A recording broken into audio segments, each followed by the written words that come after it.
focusing an awful lot of our kind of proactive deal sourcing attention around kind of the areas that have been highlighted in the DoD's third offset right now. So unmanned systems, we just closed an investment in Aurora Flight Sciences a little over 2 weeks ago.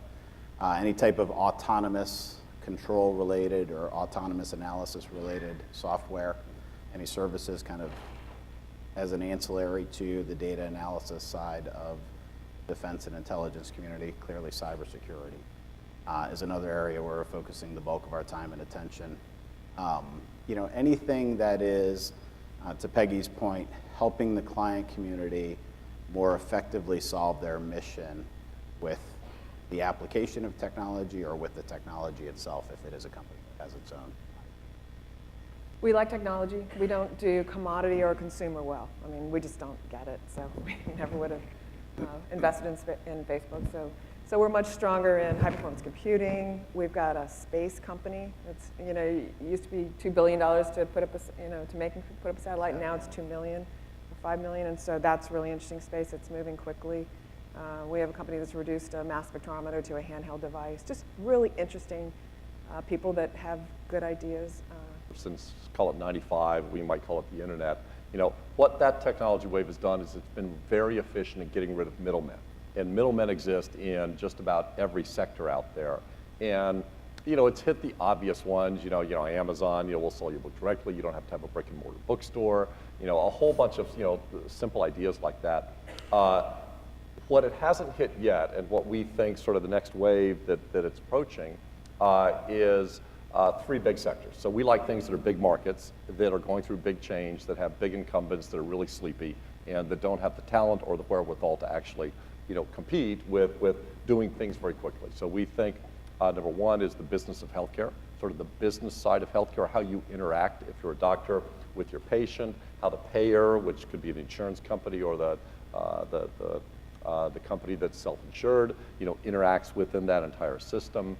That's a sixth of our economy moving to a fifth of our economy, and it's totally screwed up. It's got middlemen everywhere clipping coupons. Do you ever ask yourself why, when you go to the doctor's office, they collect a $30 copay, and then 6 weeks later, they've adjudicated between the doctor's office and the insurance company how much you actually owe, and then you get a bill? That stuff should be done real time, and it's going to be done real time. And you're going to get rid of the Athena Healths and people like that who are middlemen in the world. So that's got an interesting area.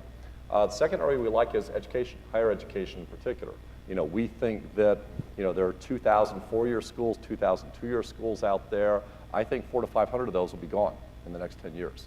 That's a big, bold statement, but what we think is that given the cost of education today, it is no longer the value for every kid that it was when education was a quarter of that price. And we think you'll end up with survivors if you're a top 100 brand or if you're a value school like the public schools. The ones in the middle who are no-name schools who want to charge you $60,000 a year, they're toast. They got to change their business models. We still like e-commerce. It's still shocking to me, because like Amazon is our Christmas shopping outlet. Like 3 days before Christmas, everything arrives. That a single-digit % of all U.S. retail happens online. So there's a long way to go there.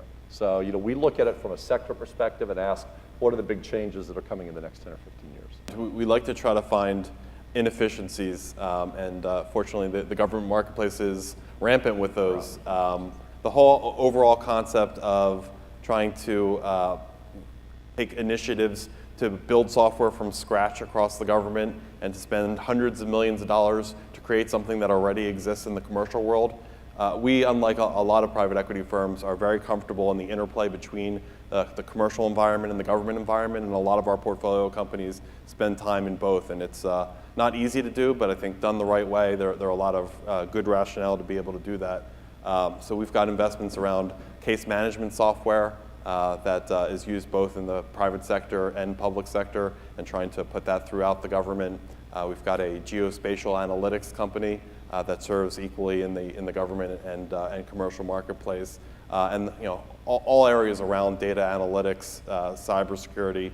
Nothing new to anybody in this room that you haven't heard already. But the good thing about technology trends like that is, unlike other IT waves of the past, ERP systems and the like, once you have those systems implemented, those dollars are spent and then you have a system in place, and then you can judge its efficacy and whether you need to make upgrades over time. But with analytics, that's a game that doesn't end. You're not in a third inning, eighth inning of analytics, because you can always get more and more information out of the data. And so we like a lot of those long-term recurring technology trends.